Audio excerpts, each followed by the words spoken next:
Hello, ladies and gentlemen, and welcome to this episode of Developing Classical Thinkers. My name is Winston Brady, and I'm the host of DCT.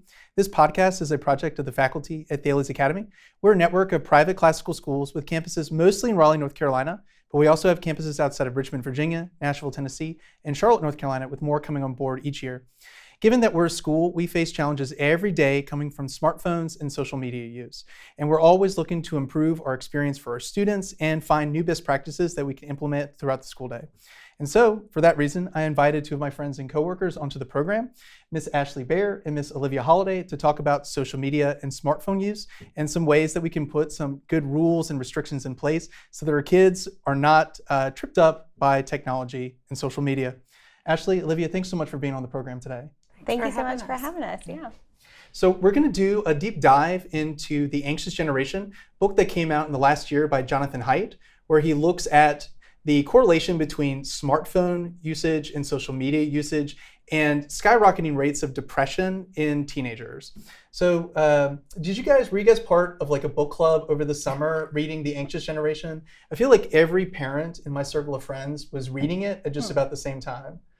Yeah, so we got the buzz as well. A lot of people were bringing it into conversation. And so we had a conference coming up for work. And that was really, truly the inspiration to dive into it because we can see the effects of this working with teenagers. We want them to have, well-rounded experiences. And so anything that we could get our hands on to really dive into the research on how to improve their experiences, help parents navigate these years was really beneficial. So we read all of the pages, cover to cover, discussed it at lunches, and really dived into it, as you can see. I do want to point out that Ashley's copy not only was read cover to cover, but is missing part of the cover. Her dog even got something out of the book. My lovely dog, who is mischievous at times, wanted to see what I was up to, so he got his paws and teeth on my copy. Olivia, have you read it before the conference in the fall? I had not. But you've seen so many of these problems with social media usage as a school counselor. Yeah. So Mrs. Baer had mentioned to me about this book and the idea of us presenting together. So I had another colleague who had read the book already and had spoken to me about it. And so it just seemed like the conversation kept coming up, and we, of course, were going to be reading that together to present.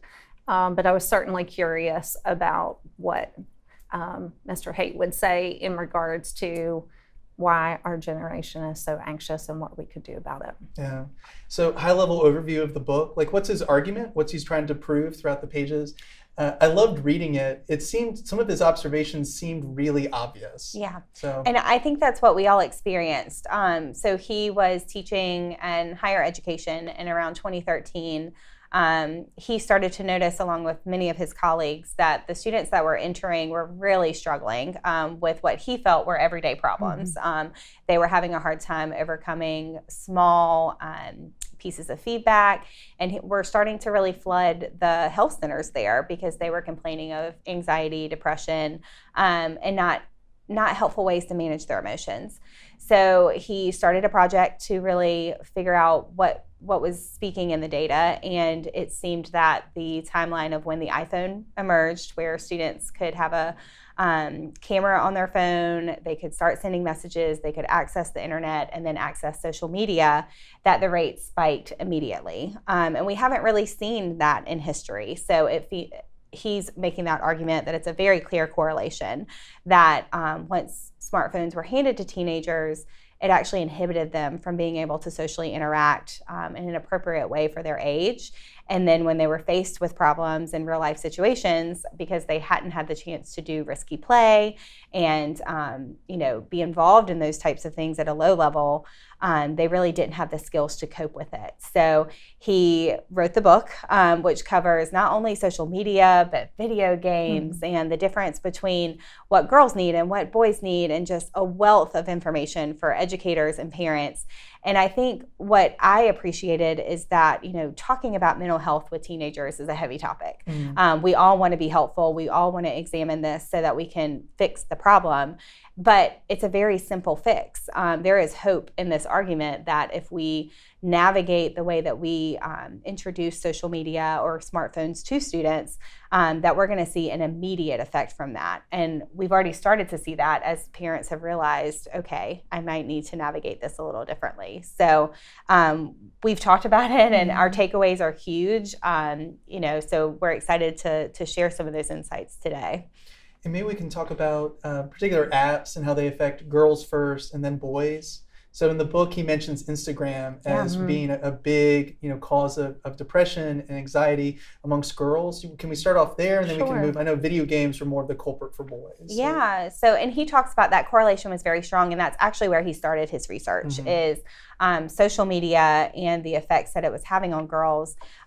Their image of themselves, their comparison factors were just skyrocketing, and so they were questioning what is their purpose, what type of person do they need to be, and that was having a significant effect on how others were perceiving them as well. Yeah.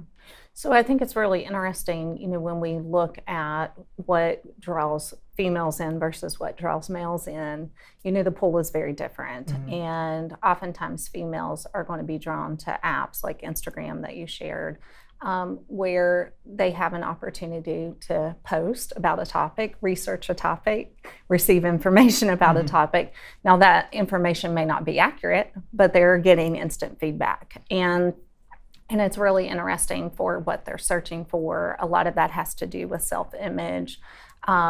If a female researches dieting, for instance, oftentimes those apps are going to be infiltrating the worst part of that. So instead of actually giving good dietary information, they're going to be showed poor images of maybe a female who is unhealthy and overly skinny, and they're inundated with that. And so I think what Haidt had talked a lot in his book about is the dangers of that, and how suddenly a female who is so prone to comparison already, it's like emphasizing bad tendencies in human nature, like as far as comparison and jealousy, covetousness, envy. I mean, these are like deeply rooted in the heart of man. So. And when you're looking at filters on their photos, and then they're getting likes and measuring their worth based on those likes, it just creates a pattern that's very unhealthy for them. So and of judgment. Real. It may not even be real, right? But how is a 12-year-old girl supposed to know that? Something else he talked a lot about is just the reaction from social media as well. If I'm isolated in my room and I'm looking at a comment that maybe makes me feel really terrible about myself, how do I navigate that? Because while the purpose of social media is meant to connect people to one another, it's also very isolating. And so if our children do not have the skills to be able to get past those comments and recognize, okay, how do I deal with this? How do I just put the phone away and really think about who am I as a person? Does this comment matter? It just creates problems for them to be able to move on. Yeah. Can we talk about the algorithm and maybe how it drives some of those bad choices and bad search patterns and things like that? Because he goes a lot into the book, the way that it, once somebody starts getting a lot of likes, it just attracts more people to that particular account there. But that positive, or I guess negative feedback loop in that instance, like how does it drive bad choices, bad habits? Yeah, so the design behind it is essentially those algorithms are designed to keep you engaged. And the more that they can keep you engaged, then the more money that is generated for that particular app. Right. And so what was fascinating to me to read in the book, and I think made perfect sense, but I just had never thought about it before, was how really the designers had gambling backgrounds, they're looking at slot machines and how can we keep people here and engaged, and then they take that technology and they incorporate that into these different apps. That's so fascinating. Really? So slot machines and just that positive. So like when we get likes, that's equivalent to a very small payout. Yes. Right. And so you're getting that dopamine hit and it becomes an addiction. Yeah. Sometimes I felt like that waiting tables in a restaurant. Like if I got a really nice tip, regardless of what else happened that day, I was that much more encouraged to come back for the next shift. So. Right. Yeah. So when you get a like, it's similar to that as far as the dopamine hit. Absolutely. And it was, he made it clear it's the same designers. And to have a legal age for gambling and not have a legal age for social media was a huge red flag. And internal documents from Instagram, their creators, the C-suite executives, designers, developers, they knew that this app was having such a negative effect, particularly on girls, but I think if you're following the wrong accounts and things like that. I do have an Instagram account, which I think is so cleverly named. It's called My Winstagram. But on it, I try to follow woodworking, videos and stuff, people building crazy, benches in their backyard, or animal accounts, the Cleveland Zoo has a really good one. I feel like you can use it for good purposes, but it's really easy to go down some bad rabbit trails. Right. And so with appropriate monitoring and limits in place, it can be a really helpful tool to connect and get ideas and, better yourself. But once it was fresh out of the gate, we had to learn some hard lessons to realize, okay, we do need to put some more restraints in place to help the students. What would be your top recommendation for those restraints? I feel like, though, it's better. It's almost like me and a bag of tortilla chips. It's just better not to open the bag. Once the bag is open, it's gone in a couple of hours. Yeah, I mean, self-control is so hard. It is, and I think the symbol of as soon as you hand a child a smartphone, the childhood changes right then and there, was really impactful. And I think any parent can imagine that, that has been through that situation. I think that the biggest constraint would be the age limit in which you start to introduce that, as well as when you allow your child to become involved with social media. His recommendation is 16. He feels like that's kind of a healthy balance. And what's been encouraging is there's actually been a lot of legislation and conversation about this topic to really support the data that's showing this should be introduced later. Right now, a lot of the minimum ages for these are 13, which just still feels really young because the students are still developing. Yeah, and he talks about that critical age of brain development. So there's the science behind it of, that 9 to 15 age range is so important. I mean, we are literally changing the way the neurons work in the brain due to this addiction to social media. So on average, when we're talking about excessive social media use, it's 5 to 7 hours a day, which is huge. I mean, when you think of a child and how long they're in school, and then the time that they should be spending in play, where they could be de-stressing, they could be learning problem-solving skills, they could be refining and developing their independence, it's really a missed opportunity. So we don't want them to have this false sense of connectedness and really lose their real connectivity. And that may be a good segue into video games and boys. He put, Instagram might be affect girls in a unique way. Video games seem to do that for boys. Can we move into that area? Yeah. So, he does talk about the benefits of video games, that, again, when you're looking at small amounts of times and problem solving and being able to play, that can be a healthy game. What starts to happen, though, with boys is that they start to get addicted to that competition.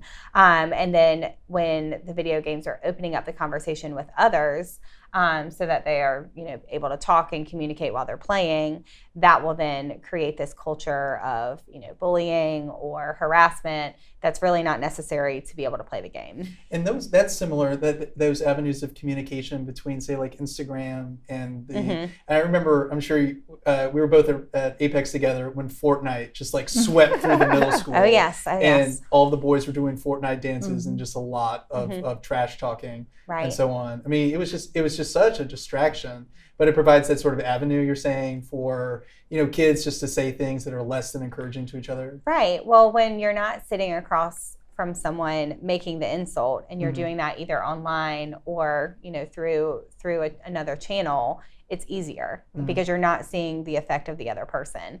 So he talked a lot about how that can become this mushroom issue, and then as a child not knowing how to stand up for yourself and navigate that.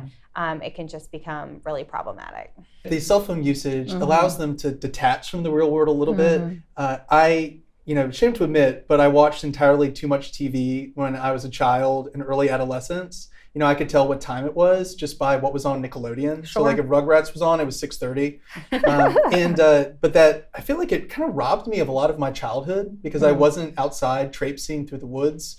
I wasn't, fishing or like messing around. Like I was in front of a box, right? Right. And now the box is so incredibly small and has so much more content on it, and I can choose it. Like my kids don't even understand the idea of like a TV show coming on a particular time. Oh yeah. Even Everything's that's like on new. demand. Everything's streaming. Yeah. And just like how bad that is that kids can detach from the real world, not engage with problems because they now have this incredible, box at their disposal that will play almost whatever they want.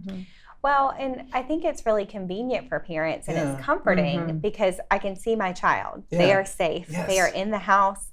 But what the data is showing is that we do need to trust them to be involved in risky play, that it's good for them. And he talks a lot about in the book that around the 90s, we see this helicopter parent. We see parents wanting to become more involved because, the evening news every night is showing you horror stories of, children being hurt or captured, which statistically was not the overwhelming case. So he did say, it's okay to be involved, it's okay to be supportive, but give them limits, give them rules that they have to follow, but also incorporates them getting out of the house, being able to play with other people, to be able to go on the playground and try different things, because it's helpful to be involved in that process. We talked a lot afterwards about how does that look at school. We want students to have recess time at developmentally appropriate ages. We want them to have time outside where they can eat and walk and potentially pick up that soccer ball and play on the soccer field for a little while at appropriate times during the day, because that's helpful for them. That keeps them healthy. That allows them to have different conflict with one another and then resolve it. So he really encouraged that and provided, I think, a lot of really great practical examples of how to incorporate that in your everyday at different age levels. I think that's my favorite takeaway from the book, his warnings against removing so much free, unstructured playtime with kids, and that they really need that not only to solve problems, but to develop a certain level of grit. The anecdote that he gives, which I thought was just so good, trees inside of a biodome, like there's no wind resistance, so the trees don't develop the sort of their roots aren't deep. Yeah, the roots aren't deep, the bark isn't tough, and at some point it just falls over. My kid was doing karate lessons for a long time, and he really wanted to learn how to like break a board. You don't learn how to do that. You have to break, you have to develop like the stress fracture along your shinto bone, so that when you hit a board, it doesn't break your hand. You develop that strength against resistance and things like that. Did you guys notice that same lack of free play, the dangers therein of like removing that from students and giving them a smartphone instead? Yeah, and I think we saw the increase after COVID. COVID required everyone to really go inside, be much more tethered to technology, whether that was just for learning or entertainment. And so when we did have students come back from COVID and come back into the building, we did realize that there were some nurturing pieces that had to go there. I think when you're looking at teenagers, because both of us work at the junior high school level, a lot of the questions that we field are, what does that look like responsibly at this age? We can't really give them recess, but we can give them open gym time. We can give them a phone-free school where at lunchtime they have to converse with one another. They have to problem solve. These are all helpful ways for them to develop. And also trying to give them time outside at lunch, where the weather is nice. I mean, they're willing to go outside even if it's 30 degrees, at times, but trying to choose a time to where they can have just that unstructured play, structured supervision, right? Of course. But having an outlet for them where they can just be carefree and be kids. It's beautiful to see them out there, and they have really latched onto that, especially at the junior high level. Yeah. And even indoors, vocational arts, industrial arts, providing some opportunities for kids to hit stuff with a hammer. Yes. That's really valuable. Just things that aren't like tethered to a seat, you know, Right. sitting and getting, but actually getting up, moving around, and building something. Yeah, creating a culture where they feel connected, where they feel like they're active participants is only going to make them well-rounded students and individuals. You're going to see attendance rates go up. I really enjoyed the example that he brought up in the book of a principal that started to offer a play club and opened recess up before school and after school. And he saw about 54% higher rate in attendance, which was amazing. And then a decrease in the behavior referrals that were coming through because they have that outlet. Yeah. So just a little bit of time each day and being intentional about that just helps students to really thrive in the building. I know we don't allow cell phones on campus. You know, students are supposed to keep those in their lockers and their backpacks powered down. If a teacher sees them, they're supposed to go down to the office. My record is 7 cell phones collected in one day. Do you guys have a record? Have you ever kept track? I haven't kept track, You but think 7 is the record? I would say usually there's time periods that you really have to look at. It's those before school times or after school times that the phones just come out very quickly. I'm not trying AirPods to are compete. another one. Not trying to compete. I'll let you have that record. It's very important to me. Do you think we should like have more, you know, playtime like that? Opening up the gym. The kids do mingle about in the gym in the mornings at early drop off. They generally don't get a basketball out. I feel like there's too many people to have a knockout game. Yeah. That Very would be so true. much fun though. I love knockout because it's basically just a line. It is fun. It is very fun. I think what we strive to do is incorporate that connection in every class. You know, a lot of our emphasis as a classical school is incorporating dialogue and discussion in the classroom. Yeah. And even that can feel risky at times. Yeah. You know, allowing the students to be able to navigate through their thoughts and their opinions in a respectful way, I think helps them feel engaged and connected as well.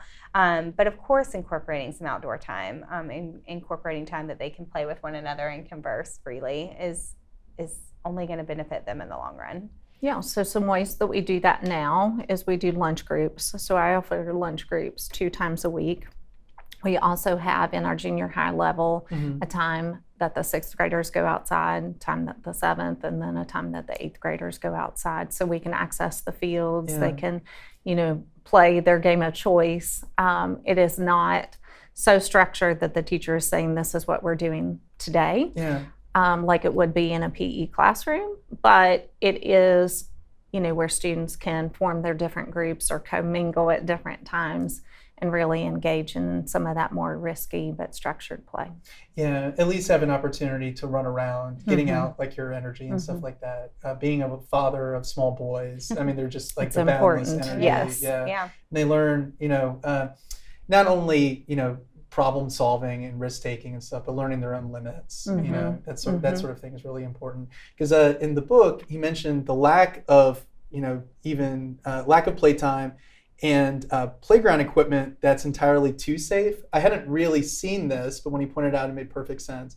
But kids aren't like learning to evaluate risks appropriately.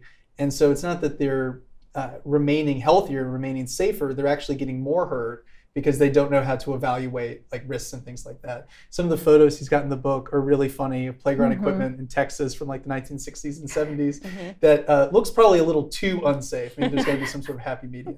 Yeah, and I appreciated his outlook on playgrounds that have this laundry list of rules. He said the kids can figure this out. You know, as adults, we can absolutely intervene if it's a safety issue, or if they're truly struggling to resolve a conflict.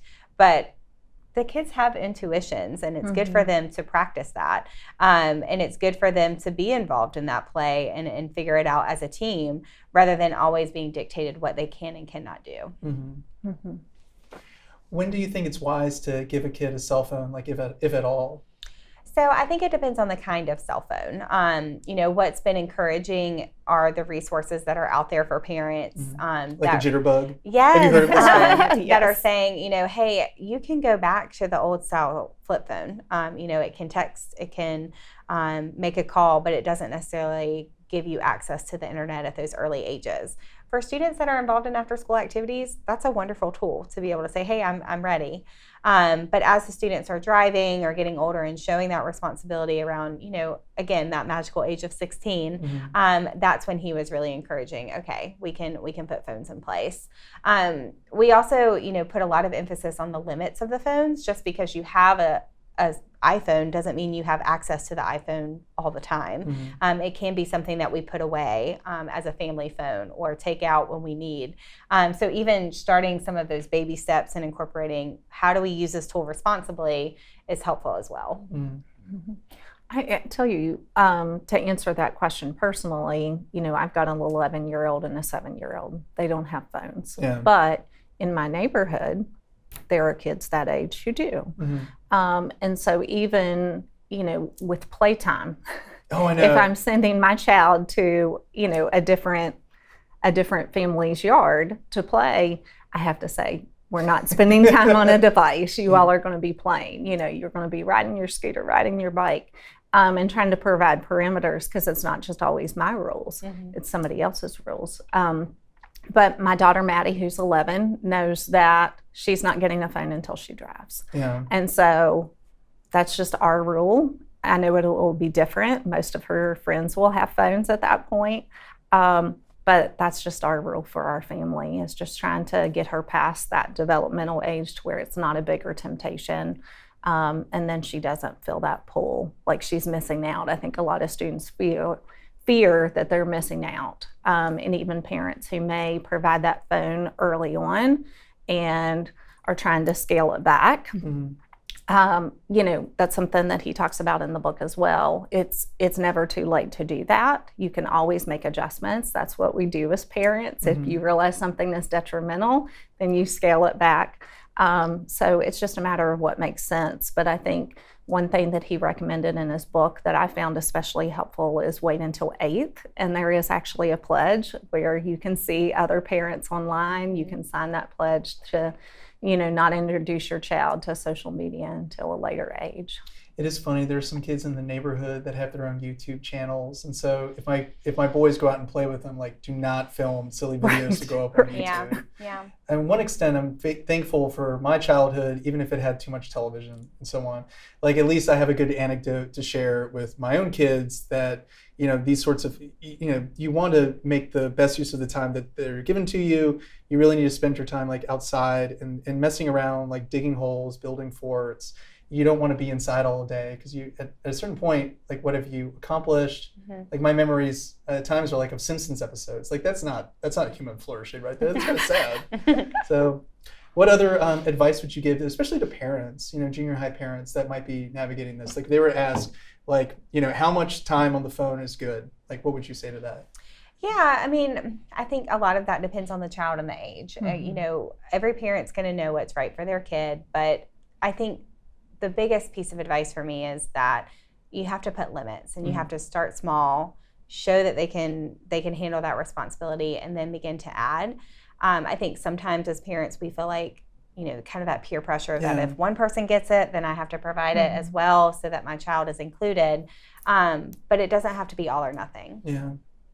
Yeah, and I would even say I might ask the question differently. Sometimes we may not ask the right question. Maybe the better question would be, how much time should they have outside? Right? Vitamin D is so important. Yeah. It's, just that fresh air component. It changes students. And there are times where I may take a student out during the day because they're just especially tearful and they just need some fresh air outside and an opportunity to see things in a different light, and just what a change of scenery can do. Our kids can benefit from that. How many kids are really excited about going outside? Some are, some aren't. Some have to be pushed, right? But once they get outside, then the world opens up to them. They see other people. They think of things that they can do.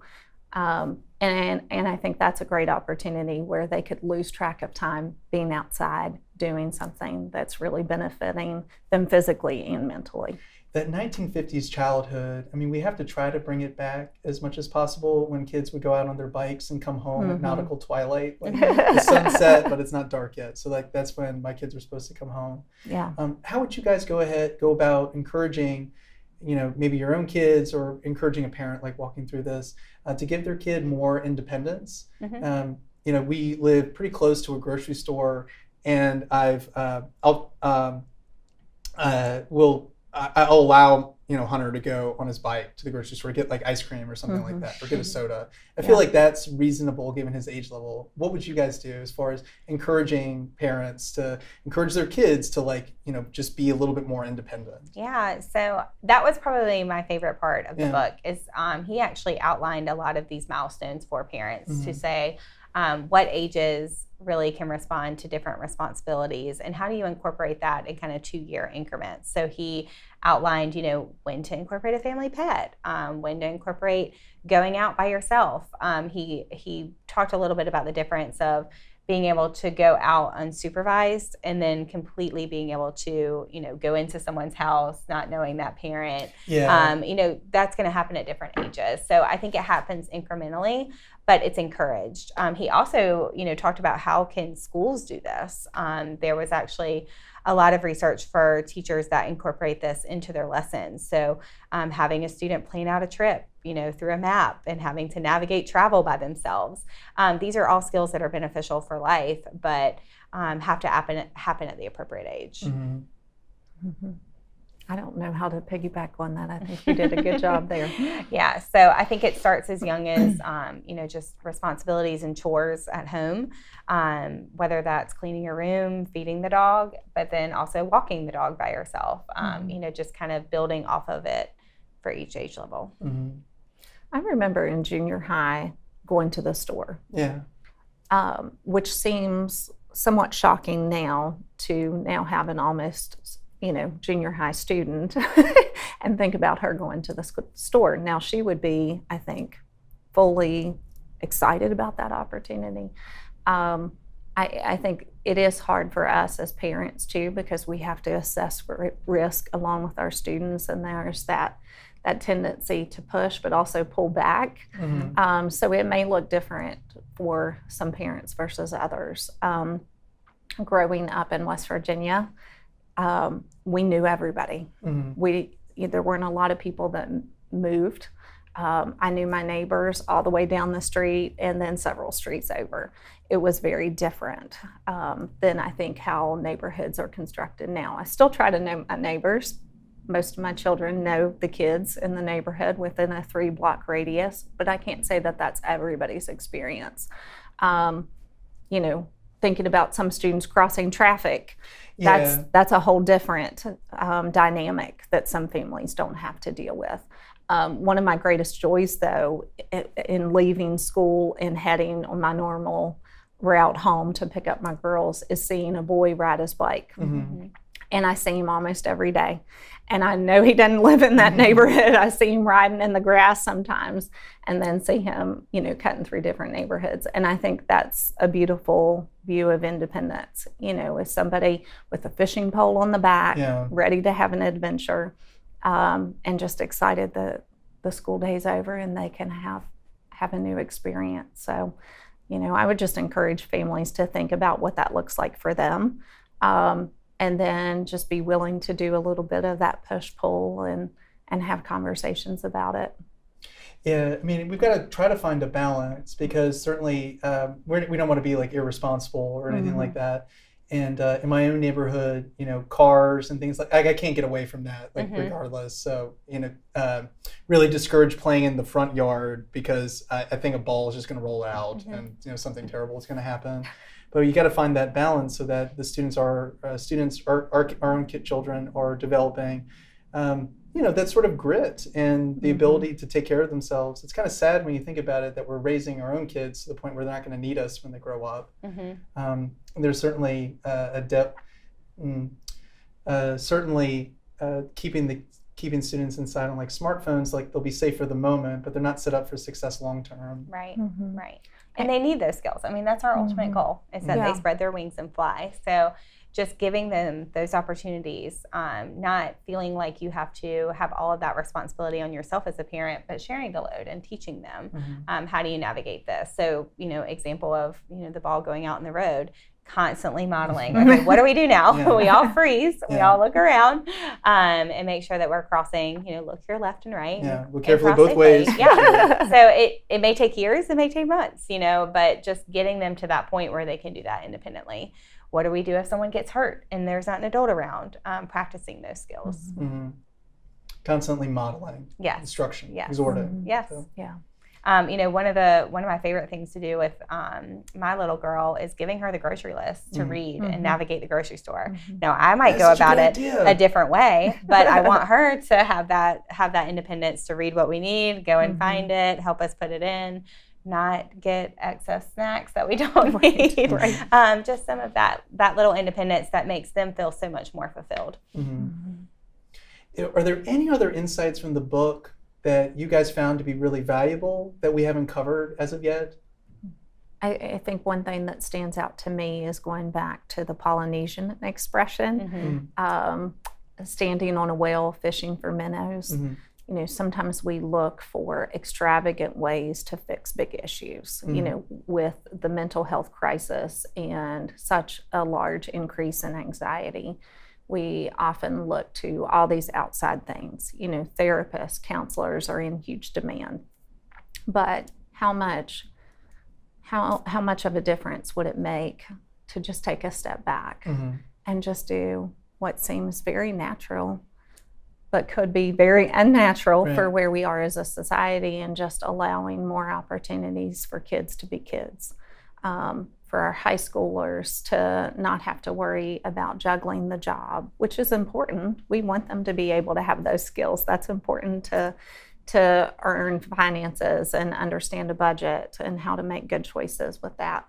But also helping them understand this is important. Your physical health is important and it's tied to your mental health.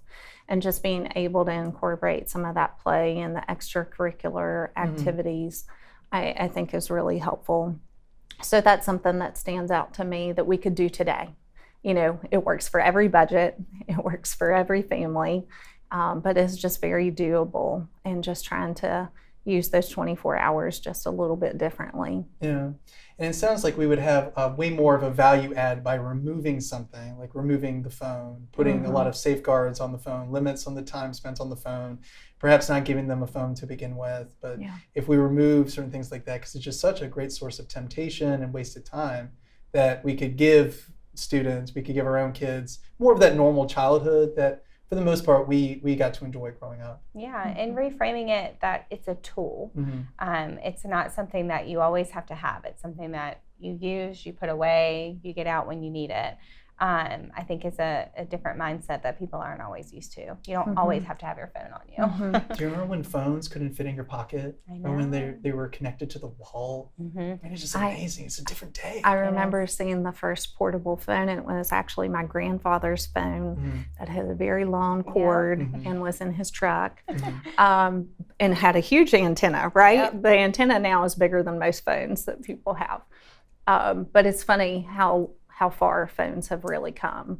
One thing that stands out to me that doesn't deal with the book, but just as an insight from some of my students, some of my sixth graders from last year, they shared, when we have conversations with our parents about phones, they don't understand. And when we truly scale that conversation back and try not to be offended by it, phones are different. I grew up with a very different phone than what students have now. And my goal is to put my phone away, not to grab to my phone. But there is that connectivity, or that desire to have connectivity. We just want them to have an appropriate connectivity. Thinking about the tool, you shared that the phone is a tool, and it really is. There's a lot of tools that I have in my garage. My husband had the saw out the other day and was cutting some boards to repair our front porch. I would never just hand over a SAW to my child without providing instructions for what that is. But I think sometimes as parents, because a phone is familiar, we forget. It seems safe, and we think we understand everything that's on it at the time that we're giving it, but it's changing rapidly, and we can't possibly keep up. There's so many apps to be aware of, and that's a hard thing too, is, well, what apps are safe, which ones are not? I think it's more about having the conversation with our kids about, how are you using this? Show me how this works. One resource that I love is Screenagers, and we've talked a little bit about this previously, but Screenagers does all of these wonderful podcasts. They have Tech Tuesdays to talk about the latest with certain apps. They also have students. They interview students. And so they'll talk about the ins and the outs of certain things and how to get around sometimes parent parameters to where, hey, it's helpful to know this. Your child may be involved. Let's have a conversation about that. So I think those are some helpful resources. But again, just not assuming that something's safe, kind of stepping into that, having some conversations and guiding those conversations with your kids. And that's so funny too, because occasionally apps that we have a one-to-one iPad program with our students. It's carefully managed by the administrators and our IT professionals. We use a system called Meraki that's put together by Cisco. It's very relatively smooth. I mean, you can turn off the camera, you can monitor what they're browsing on the internet. I think the big thing is just limiting it, because you can turn off the camera, they're probably taking silly photos, and they're not supposed to do that, but they are children. But we found, on occasion, they figured out how to use Duolingo to chat with each other. They figured out how to use even the ESV. They are very creative beings. Even the ESV Bible study app has a feature like that built into it. So it's not even just the apps and safeguarding those, but you have the constant vigilance to make sure that the tool is being used in the manner in which it was made. Maybe we could just end on modeling for students, your best practice for limiting your own cell phone use. When I get home, I put the phone, my keys, my big pencil in the kitchen drawer, and I just close the drawer, and I try not to open it again for the rest of the evening. So, but just limiting your own screen use, because I feel like kids are going to catch so much more for us rather than just being taught and told what to do. Yeah, I think putting that time limit on it. And there are actually some really helpful apps that will help kids do that. To go ahead and shut it down after 30 minutes. But I think also teaching the kids that if something doesn't feel right about a conversation or an interaction, you can advocate for yourself, but you can also step away from that conversation. And I think that younger kids are always going to want to fuel that and fix the problem right away. And with technology, sometimes that is the last thing that you want to do. So I think just encouraging them to trust their gut, realize, if something is off, to get an adult for help or just step away completely is really the best avenue. One thing that a family rule that we have in our house is that there's no devices at family dinner. That's a time where we see each other's faces. We talk about the day. The tendency can be, very quickly, oh, well, just this once, I need to check this. And there's always going to be an opportunity to check this. So as you talk about modeling, I can have an email that I need to send, and it may be really important, but it's not going to happen at that time. So I think if we can do that and provide some discipline, not just, don't do it as I do it, and just excuse it because it's adult behavior, but really modeling that for these are appropriate times, not just because, hey, we just got in the car and now you're asking for my phone, which happens. But just really setting some parameters. Again, not having that screen time right before bedtime, so we're not messing up with our body's natural rhythm. I think the tendency can be to finish homework and then let me get on my phone, and then 2 hours later. Maybe 3 or 4, that time quickly goes. And that's something that I hear from students a lot of times is, well, I need to have better habits with my phone. So maybe discussing what those family rules look like. Students want structure. They do push back on it, but they ultimately thrive in it. And Right. so we want them to be able to have that. I love when I have conversations with students, and I've had several in the past week, so I've been hugely encouraged by that. But there will be students who will say, well, when I go home, I can check my phone right away as I'm having my snack, but then I have to put it in the drawer, or I have to put it in the kitchen near mom, and I'm not able to access it until homework's done. Yeah. That's not to say that's going to be every family's rule, but I think it's important to understand this is my child and this is their struggle versus this is what they can manage and manage well without supervision. Or maybe limited supervision, just to provide that structure and those boundaries so kids can ultimately thrive. Yeah, and that's the goal. We just want students to really flourish like as they're intended to flourish. And the smartphones they can help in certain ways, but I think a lot of the benefits are vastly offset by some of the negative repercussions that come about with too much screen time. So I try to think of the why and then relate back to just all the hours of my own childhood that were just kind of wasted watching silly cartoons. And I just don't want that for my kids or for my students. So, well, Ashley, Olivia, thank you guys both so much for being on Developing Classical Thinkers today. I really enjoyed our conversation. I really benefited from it. Thank you. Thank you for having us. Yeah. And thank you so much to those of you who are listening at home. If you're interested in a unique brand of classical education that we have here at Thales Academy, please check us out at our website at www.thalesacademy.org. And for Developing Classical Thinkers, I'm Winston Brady. Until next time, stay classy and stay classical.